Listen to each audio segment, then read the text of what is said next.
Raceparts historic 750 Formula Series. The revs are starting to rise. The minutes to go board are counting down. It's a cacophony of noise out there on the grid. As the lights go out and the race gets underway, it's a good start from Graham Wilson from the second row of the grid. He's got his way into the lead ahead of Greg Catton and John Village as well, as they come past our commentary position and up towards Redgate corner for the first time. It's going to be Village, I think, that gets back into the lead by the time that they turn into the first corner. Yes, it is. Wilson second, and there's Catton spins in the dice that I can see out of our commentary box window. The driver that was fastest in qualifying has spun. Has he managed to get going again? No, he hasn't. He's still on the grass, and Greg Catton is going to be right at the back of the field as the leaders head down through the Craner curves for the first time. Yeah, so that's Catton at the back of the grid, I'm afraid, in the Ford Anglia engined car. So he'll be coming through the field because he has got underway now, but it's John Village then that leads, as he has done so often over the last couple of years in this series. Second there is Graham Wilson, the driver from Cheshire, who's been racing for a few seasons now. Sideways and a slide and a spin there for Christopher Jones in the DNC, just proving how slippery it is out there. It was, I think, a little bit damp in qualifying, but it's much wetter now. And with these cars that got very narrow tyres, these historic cars, difficult to control in these conditions. And with no green flag lap, obviously they didn't really get to see where the damper parts of the circuit were. Yeah, because I think there has been more rain since these cars were out for their session earlier on. The race continuing. As the cars make their way around the first lap, you can see there is quite a spread of times, in particular as the cars are trying to ascertain how much grip there is. But Catton, you can see it already passed at least one of the slower cars there to forge his way through the order a little bit. Leaders already, though, heading down towards the chicane for the first time in what's probably going to be, in these conditions, something like an 8-lap race. We might get 7 or 8 laps out of this. We'll wait and see. There's the 14 car, which is Ben Mile in the Gerald Mark 1 Reliant engined car, 850cc engine, as was running 750 Formula for so many years, after the Austin 7 engine was the basis of 750 Formula in the earliest days. The Reliant, up until about 20-25 years ago, was the engine that powered cars in the main 750 Formula Championship. But it's John Village leading at the end of lap 1 then, 2.6 seconds to the good. Tim Sage is second. Graham Wilson, who was very quick off the line, but already sort of level pegging for second as they headed into Redgate, he's third. Joe Zosso is fourth. Richard Verheyden fifth, and Peter Marsh is the first of the Austin 7s in sixth position. Yes, that's right. Verheyden, who has raced 7s before, he's changed cars for this year, hasn't he, in one of the race kits. So down the Craner curves comes the battle, led by one of the Austin 7s. Is that the... That's Peter Marsh, I think, in the number 8 car that we can see. Yeah, the class leader. Greg Catton's already closed them in, hasn't he, after the spin on the opening lap in 9th spot. And Jörg Schneider's got ahead of Ben Mile on this lap as well. Jörg Schneider, that looks like a new colour on that car, I think, as well, does it not? The Arthur for this season. So Jörg Schneider up into 7th position, but he's and Ben Mile are being caught now by the car that spun at the opening corner, which is that. I think it's a new car, isn't it? Yes. Jörg Schneider. It's a race kit Merlin that was raced by John Ingram in the past. Yes. So that kind of makes a bit more sense to why it looks a bit different. It does. The programme still says it's the Arthur, but yes, on his driver profile from which he didn't tell us it was a new race kit Merlin, which is what was confusing me. So here's Greg Catton. He's with the Gerald now as they make their way out of Coppice Corner. Of course, it's getting a bit more difficult to pass cars now, as passing cars that are more similar to his own pace than he was in the first lap. So this morning in qualifying, John Village was in the mid-130s. We're now in the mid-1 50, so the track is significantly more difficult now. So yeah, we're not going to do any more than 8 laps, are we, in a 15-minute duration? I wouldn't have thought so. And he leads only by 3.4 seconds. Tim Stage is staying with him in the Mallock.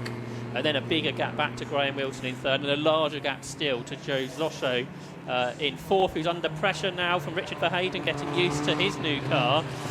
2 drivers then racing these cars for the first time this season. It's a 4-car battle, really, isn't it, with Jörg Schneider and Peter Marsh just behind. Yeah, and the 2 race kits Merlin, the car designed by Martin Kemp, Sisters of the Race Kits Falcons we see out in 750 Formula. They're right together now as well. Catton has made up another place. He's got past Mile now, up into 8th position, but he's then going to catch Peter Marsh, who's in the Class B car, the supercharged Austin Pigsty Super Snort even. Easy for me to say, for the driver from Titensa. And he is in 8th position at the moment, being caught by Catton in that Dyson designed by the Eccleston brothers, that car.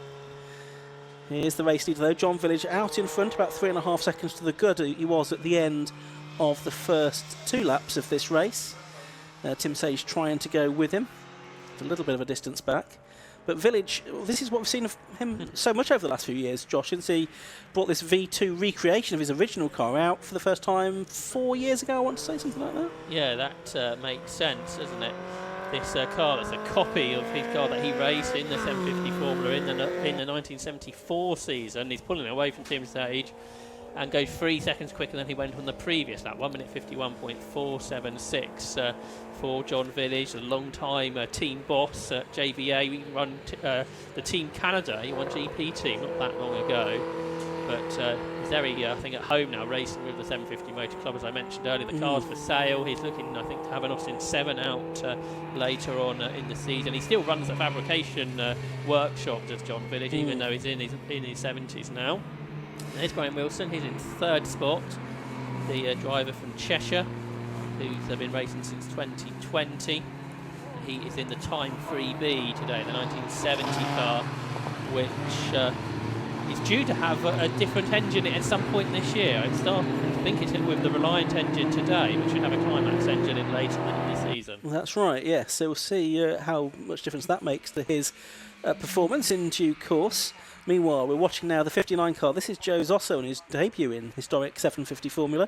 He's ahead here of the blue car. Also a battle going on a bit further back. This features number 13, which is Ben Bolt. Behind him is Charlie Plain Jones. He's got ahead of Charlie Plain Jones, and the other car involved in that battle is the 41 car of Chris Jones, the 57-year-old fabricator from Stourbridge. He's a relative newcomer, did bike racing in the 1990s, but has been in historic 750 Formula only for 1 season or so. It's the car that was built by Mike Watley, that blue car with the blue nose, back in the 1970s. And Pete Knipe, I think, raced it in the 1990s. Into the gravel has gone Joe Zoscher after we were saying he was going so well. So that's a shame for the 67-year-old driver from Bern in Switzerland, the 2001 Swiss Formula 4 1600 champion. Presumably none of the rounds actually happened in the country of the championship, but also a champion, as I mentioned earlier, in France and in Germany in Formula 4 to Z-Tech racing. So a very different type of car to get used to. He's out of the car, he's going behind the barriers, but a shame there for him in the DNC Mark III, the Reliant powered car. But there's our Class A leader, Charlie Plain Jones, who's also got a car going off in front of him, which is for the second time in the race. Christopher Jones, who had just got past Charlie Plain Jones. He's been racing in Austin 7 for so long, hasn't he? He's out in the Cowley Special again this season, the 1930 car. Not that far behind him is Matt Tompkins, who's made big improvements since last year, the driver who joined us sort of halfway through last year, and might well be the youngest driver on the grid at 31 years of age.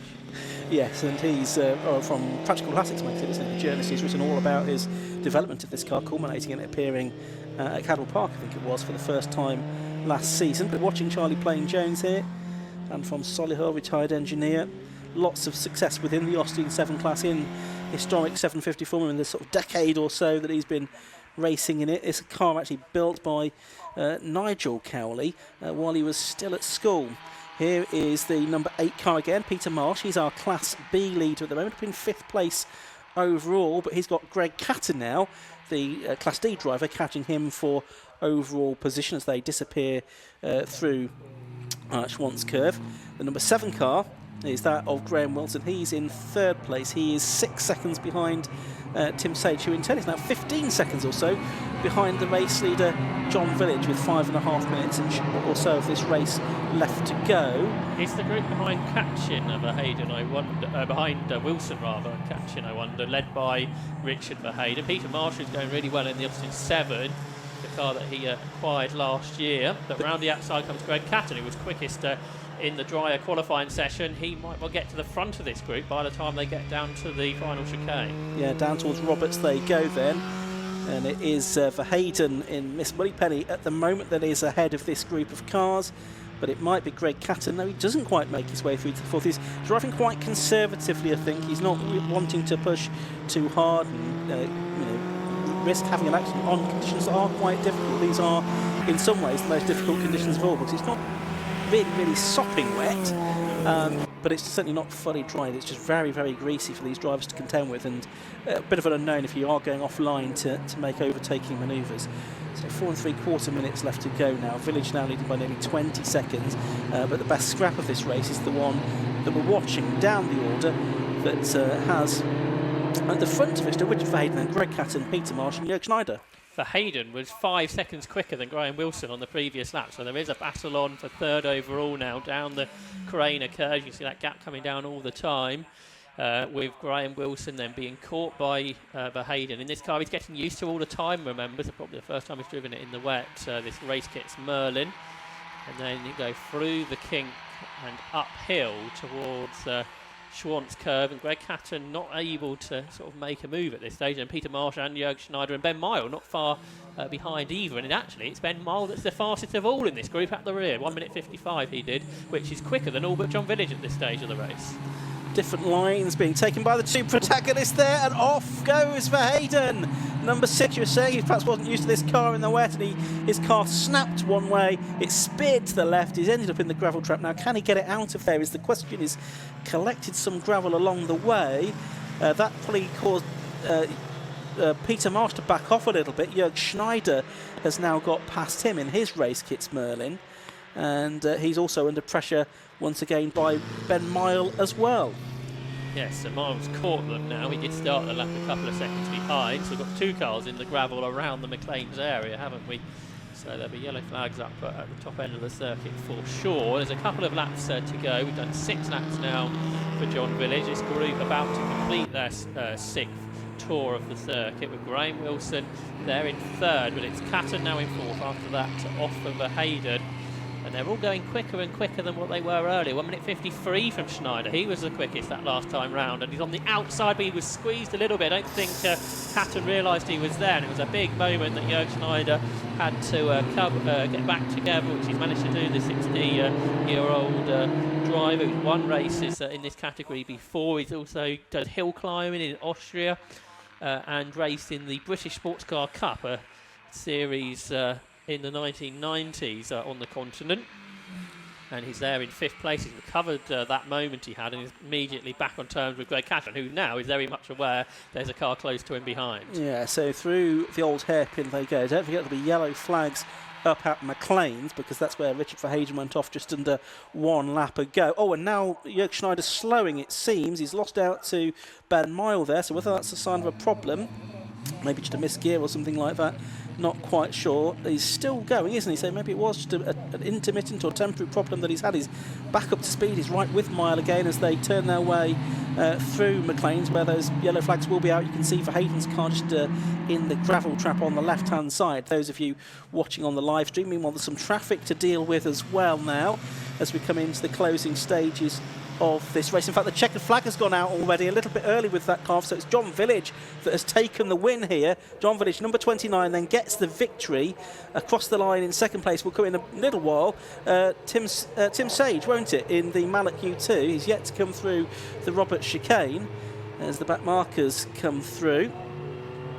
But an early checkered flag, I think, with that car off at McLean's, rather than bring out the safety car, they decided to just flag it 1 lap early. He's been caught by the group behind, as Tim Sage. He's going to hang on to 2nd, but a gap of 10 seconds has come to nothing, and Greg Catton comes through ahead of Graham Wilson to claim that 3rd spot, with Peter Marsh winning Class B, the best of the Austin 7. Yeah, and Wilson then just clung on to 4th there, didn't he, as well, from Peter Marsh over the line. So he lost 1 and almost 2 positions as they came up to take that slightly premature checkered flag. Probably just as well for him that it was a checkered flag a little bit early, otherwise he could have lost a couple of more places quite easily, couldn't he? And Tim Sage had a 2 minute 9 on that lap, so whether he had a moment or was just being very cautious on the final lap, not sure. Richard Carter comes through in the 2nd of the Austin Sevens, the driver from Cornwall, the ex-Castle King Formula Ford 1600 racer, Richard Carter. And then we now wait for Charlie Plain-Jones, who will pick up another Class A win in the Cowley Special to add to his list. He's done a 2 minutes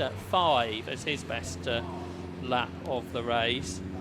That's only about 15 seconds slower than what he did last year. So the Austin Sevens closer to their outright pace than what the X750 Formula cars are. Yeah, so not sure where Charlie Plain-Jones has got to though. No, exactly. Here he is. Here he is. He's just cresting the hill, and he's going to be the last car that takes the checker flag. So we will have 15 cars, I think, that complete the race in the end. We lost Richard Verheyden into the gravel. We lost Joe Zosso into the gravel as well. John Donnelly was also a retirement. We had 18 starters, so that meant we had another DNS. Not quite sure who that was in the end, but we'll see if we can work that out later on. We should, though, very shortly be able to have a look at the results from this opening race of this 750 Motor Club race meeting, the Raceparts Historic 750 Formula Series. They do have another race a little bit later on at around about 4:05 this afternoon. I think it was the shared Austin 7 that didn't get out, I'm afraid, so that's a shame. Hopefully be out later on. Here's the results then. Number 29, John Village, it was that took the win in the Village V2 at the end of 7 laps of racing. Second was number 2, Tim Sage, but he was caught at the end after a slow last lap in the Mallet U2, 35.8 seconds. It was a class win for him as well, as it was for Greg Catton, who took 3rd place in the Dyson Type 64. Fourth was number 7, Graham Wilson, in the time 3B. Fifth, number 8, Peter Marsh, in the Austin Pigsty Super Snort. He won the Austin 7 Supercharged class, Class B. Sixth, number 14, Ben Mile. Seventh was number 65, Jörg Schneider. 8th was the 88 car of Richard Carter. 9th was number 13, Ben Bolt. And Charlie Plain-Jones completed the top 10, the last car on the lead lap. He also won Class A for the normally aspirated Austin 7s. Chris Jones was 11th, David Rose 12th, Matt Tompkins 13th, Tim Bradley 14th, and the final car over the line was the number 12 car, which was that of Roderick Renfrew in 15th position. So that brings to an end the opening race of the day. There's still 2 more events to come up before the lunch break, I can tell you. We've got the Mighty Minis Championship, a 20-minute race coming up next, and then we've got the Yokohama Low Costs. They have a 15-minute race as well before we take what might be a slightly truncated lunch break after some earlier delays. Then we should be back underway around about 2:05. We'll let you know if that changes. For the Armed Forces Race Challenge, they have a 20-minute race, then it's the PBS Brakes Hot Hatch Championship, 15 minutes, and then the final category that we won't have seen in racing conditions at that point, the Carmel Porsche Trophy for their single 40-minute race. Everybody else has a double header here today. I can see down in the pit lane we've got some of the drivers in some of the right cars heading towards the markers at the end of the pit lane. I can see Andy McEwen's down there. He's doing his best as well to try and make sure he gets all the right people that he needs to talk to. We'll head down to him in just a few moments' time. It looks like we've certainly got 3 cars now there. Whether they're the right ones, we'll find out in a moment, as we'll head down to Andy, who's going to be on interview duty for us this weekend here at Donington Park. And don't forget, next weekend here at Donington Park, it's the opening races of the 2025 British Touring Car Championship season. So you can head along to the Donington Park website to make sure you get your tickets for that event. So head to the Donington Park website for the opening British Touring Car Championship event with a full supporting package here next weekend. Well, you'll once again hear from Josh Barrett. He's back on commentary duty here next weekend for that one as well. So very soon, I think, we'll be able to head down to the end of the pit lane, which is where umbrellas are being held up. And in fact, we can go down now to hear from Andy McEwen with our successful drivers in the opening race of the day, the historic 750 Formula Series. Thank you, Ian and Josh. Yes, welcome down to the soggy Donington Park pit lane. The rain definitely intensifying a bit as that race went on. We've got our 4 class winners, hopefully, if I've done my job right down here with you. We're going to start with John, because you came home an overall race winner as well.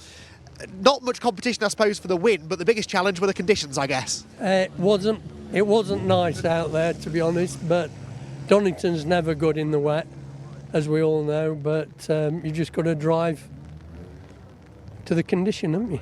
And of course you had basically no chance to really get to grips with the conditions, no green flag lap straight out there, and then it kept getting wetter. Exactly, yeah.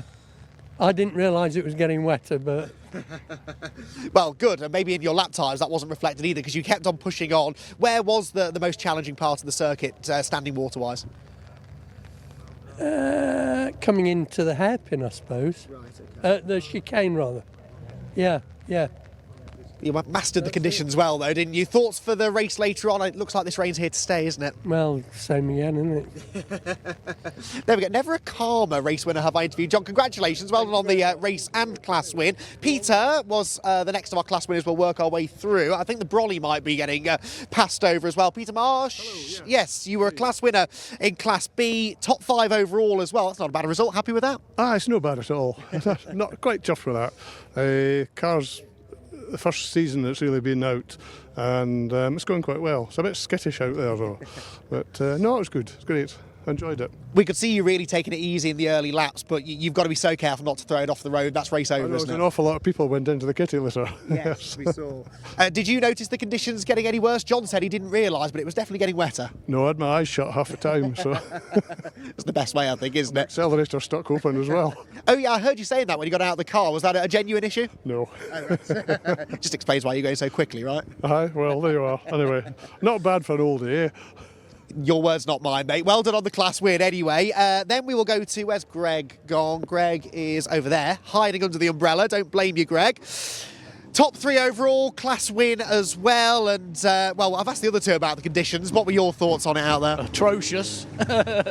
when this sniffs a little bit of wet, it's game over, really. You just got to make a good job of a bad day, really. Difficult mindset, though, for a driver to get into, isn't it? Because you want to push on, and the harder you push, particularly when it's kind of damp, not fully wet, the warmer the tyres get, the more grip you've got. But it's easy to make a mistake. These tyres need the heat, and unfortunately I got pushed over onto the inside at the first bend, and once the back end gets out, there's no saving it, and that's it. And I couldn't get near John after that. He's away. Do you think you would have done had you not had the issue at the start? If it was dry, I'd have given him a challenge, yeah, I'm sure. Fingers crossed for some dry weather later on then. Congratulations on the, dry race. We're all hoping for that, I think, later on. Charlie is the last of our class winners that we need to speak to. Charlie is over here having a look at Peter's car, but yes. Your car was performing reasonably well there. You've come home with a class win. Trouble-free race for you? Well, in these conditions. But the nice thing is it's a great leveller. The Austins do well, generally, under wet conditions. We're a little bit liberal on the tyres that we can use, which helps a great deal. But the little old cars really come into their own in these conditions. So, delighted for Peter. And, it was relatively trouble-free after the first lap when several people went off. But anyway, they got going again, and that's good. Yeah, but you have to do these conditions to learn, you know. It's we're quite fortunate. Most of our races are in the dry, statistically, but a bit of practice is really important. It's what happens when you race on a bank holiday Monday. You're guaranteed some rain, aren't you? Oh, if it's Easter, it's going to be dreadful, isn't it? Yeah. No matter where they put Easter, the rain follows it, yeah. Seems to be the case, doesn't it? Congratulations on the class win. That is our first race then of the day done.